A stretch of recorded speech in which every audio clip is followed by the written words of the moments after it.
Hi, everyone, and welcome to our podcast on intercultural communication. This is Global Voice. and Mariana, your host, and today we are exploring a crucial topic in our globalized world intercultural communication. Basically, this refers to the process where people from different cultures interact, sharing ideas, values, and behaviors of their countries. This definition comes from Northeastern University.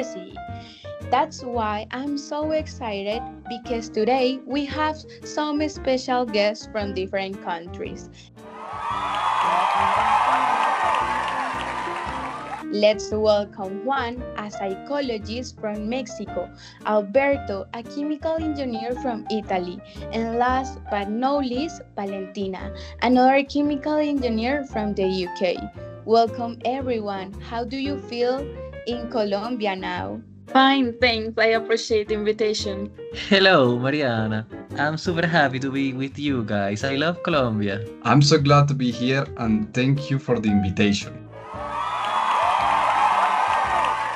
Okay, guys, I'm happy too. So let's start with something that we all have noticed at some point. That is the communication styles in the world. One, how would you describe the communication style in Mexico compared to other places? Well, in Mexico, three important aspects are so characterized by our culture: the idioms, inclusiveness, and emotion. As I told you, the idioms or the common words used by the natives, according to the Spanish Institute of Puebla, it mentions that we Mexicans use a lot of them. We are a so informal culture. I want to mention three of them. One is way. This word refers to a friend. Another one is ya lo balconearon, that is a way of saying that you already discovered someone. And finally is cañón. This word is used when something is difficult or hard. A sentence with these words could be, wey, ¿ya viste que balconearon a Pedro? Está cañón, eh? This means like, dude, they found out what Pedro do. So hard, huh? Also, the emotion, as I mentioned, is a so important part of our communication. We communicate so much with our voice tones, the emotions we want to transmit to our public. And finally, I would like to mention that when we have conversation, we try to include all the people present, friends, family, and even strangers. That sounds fascinating, Juan. Well, let me tell you that sounds a whole lot different in Italy. In Italy, Italians, we are very expressive. We make gestures and we use our hands and use the space widely when we're speaking a conversation. As you can hear, we can speak loudly and fast. We tend to interrupt people because we always have an opinion about a topic. Hehe, literally, we cannot shut up for a minute. How it's in the UK, Valentina? Well, I understand your cultures like Mexican and Italian, but in the UK we tend to be quite reserved and formal, especially in professional settings. For instance, I remember while I was working in America, a client that I maintained a polite distance and a formal language, like it's normal for me. And also, there's something that I know now, but in the US they prefer clear and direct communication. So my client seemed puzzled by my formal approach. And it was later clear that they were used to a more relaxed and informal style. That also suggests my communication was so cold, so bad, so I need to change it. Yeah, I think so. Okay, guys, but in Colombia we are very friendly because also we have indirect communication. For example, when someone says ahorita, that is a word that can cause a little bit of confusion. It could mean in a few minutes, in a few hours, or maybe never. It's our way of being polite, but I know that it can be confusing for people from another countries. An example of that, once an American friend of mine got frustrated because I kept saying almost when in reality there was still quiet a bit of time less. And he felt really frustrated in that situation, guys. Oh, wow. I feel so identified with that because we in Mexico always share that ambiguity compared to Colombian culture. But when you understand it, it's part of the charm of our cultures. Okay, guys, thank you for your interactions. Now, let's discuss something we all use without always thinking about it, that is nonverbal communication. Because we sometimes didn't realize our gestures, actions, and how we move our hands. To put in simple words, nonverbal communications is like sending message or signals through things like eye contact, body language, or personal space. For this reason, Alberto, I heard that you mentioned that people in Italy are very expressive with their gestures. Tell us more about that, please. Of course, Mariana. According to my experience and Cultural Atlas to 2017, we Italians, yes, we are very expressive. We speak a lot. We speak with our hands and the mouth. There is a gesture when we want to say no. We raise our heads sharply. But foreign people can confuse this gesture with trying to say yes with the head. Also, we have a popular gesture that I think you all know that is joining all the fingers and shaking the hand back and forth. Foreign people use it badly because it means that you are emphasizing something, but we in Italy use it when we are super angry and it's accompanied with bad words. Talking about more non-verbal communication, we Italians don't know the meaning of personal space. We speak near to people. We speak like less than 1 meter of distance. If someone passes from the meter away, for us, that means that they want to escape from the conversation.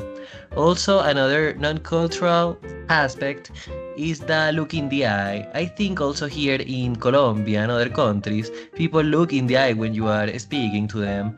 But if in Italy, if I think in almost other countries, if someone doesn't look you in the eye meanwhile you're having a conversation, that means that the person is shy or uncomfortable. How interesting, Alberto. In Colombia, we also use a lot of body language, physical contacts like hugs or touch on the arm. It's common when we greet someone. What happened in your country, Valentina? Well, in UK, the personal space and physical touch are highly valued, so this is usually just seen in couples.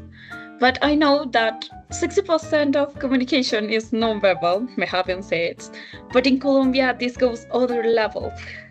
I experienced this vividly during a project in Colombia. I remember when I noticed a colleague pointing at something with the lips instead of the finger.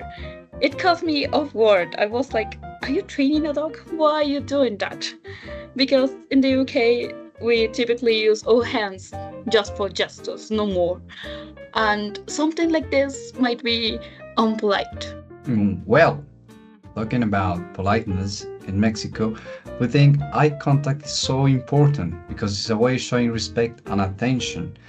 I remember once when I have a work meeting with colleagues from Japan, I noticed that they don't maintain a constant eye contact. And I think that was so uncomfortable for me. But I then asked them and they told me that it's not so common to do that. So, and also I want to tell you about a story that 2 months ago I have an awkward situation with those same Japanese friends. But because we went to a party and I didn't knew that they usually have a so big personal space. And we were dancing, hanging out, having some drinks, and I get so closer and I saw them and they also feel there's this so discomfort. So I especially think that the issue of personal space in social context, but also a psychologists take notes, is a key for therapy sessions because some people are more open and others more reserved in that aspect, and that could determine if a consultant have confidence of you.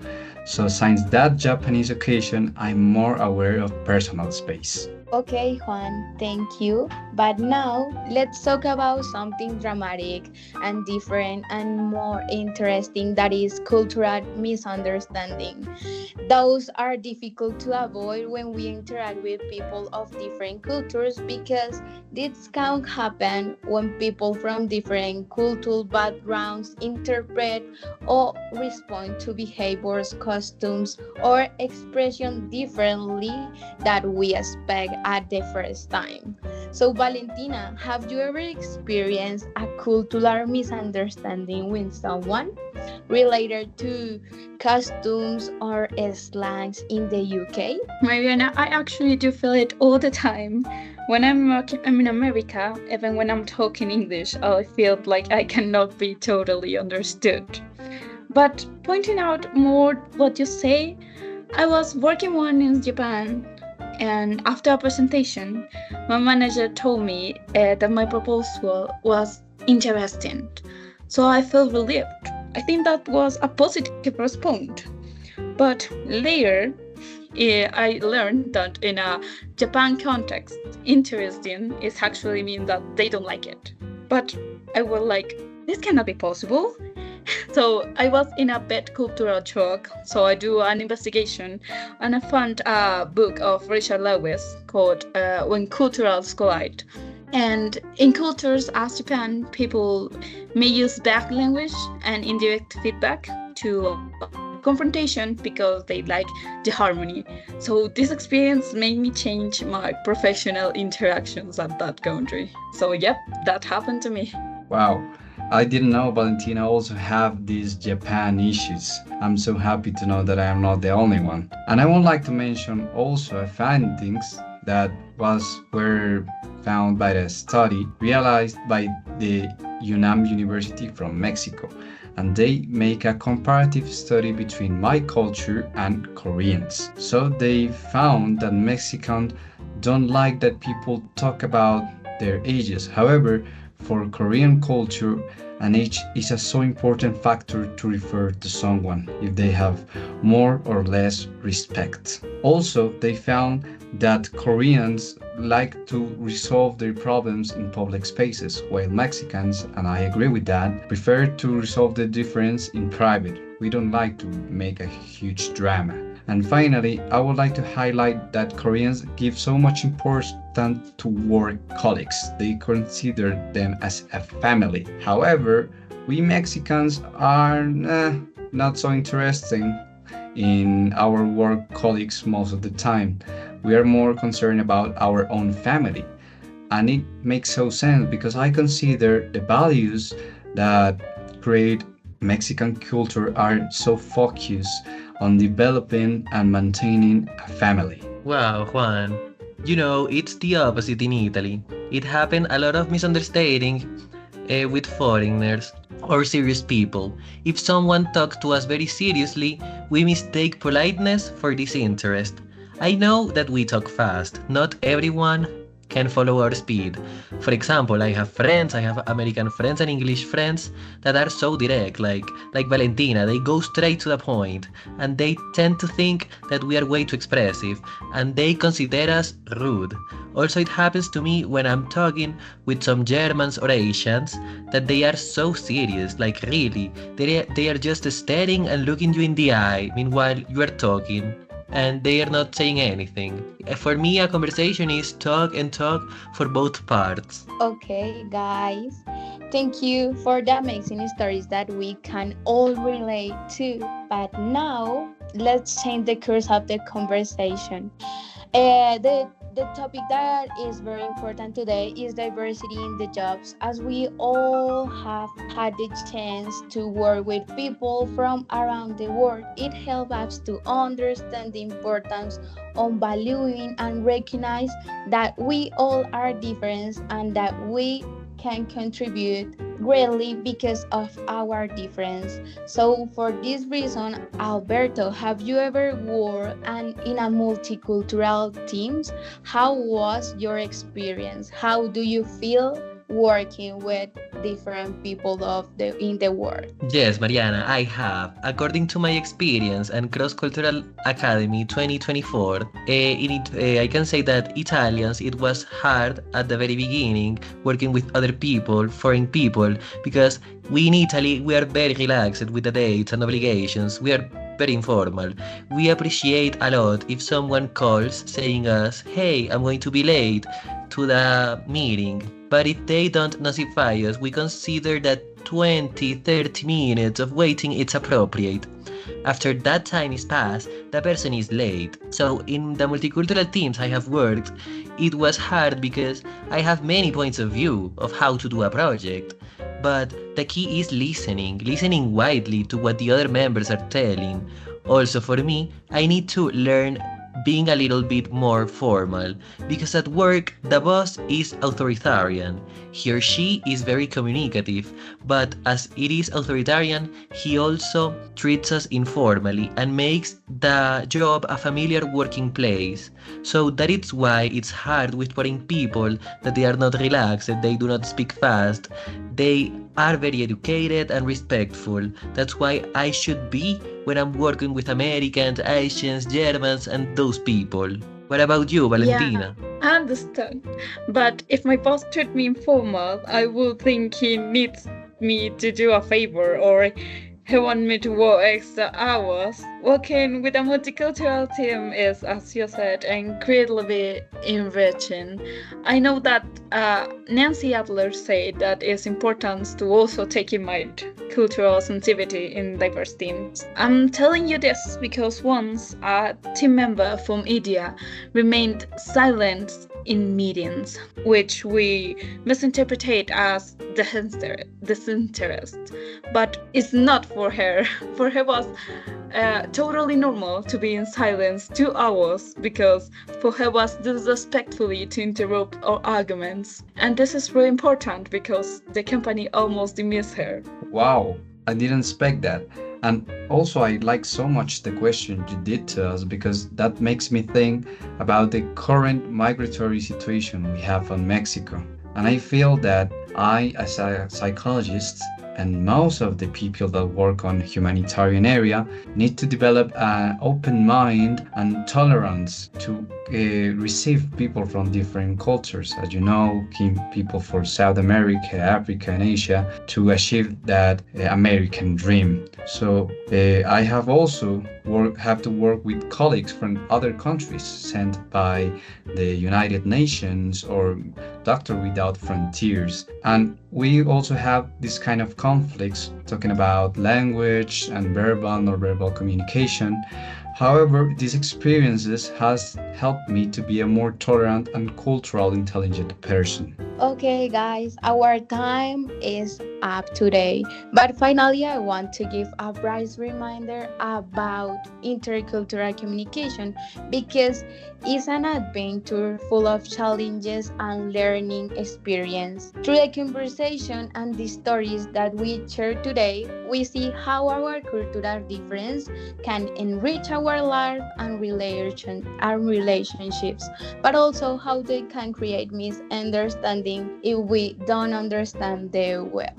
The key is always be open-minded, ask questions, and learn from each other. So thank you, Juan, Alberto, Valentina, and all our listeners for joining us. See you next time on Global Voices. Bye bye. Bye, thank you. Ciao a tutti! Bye.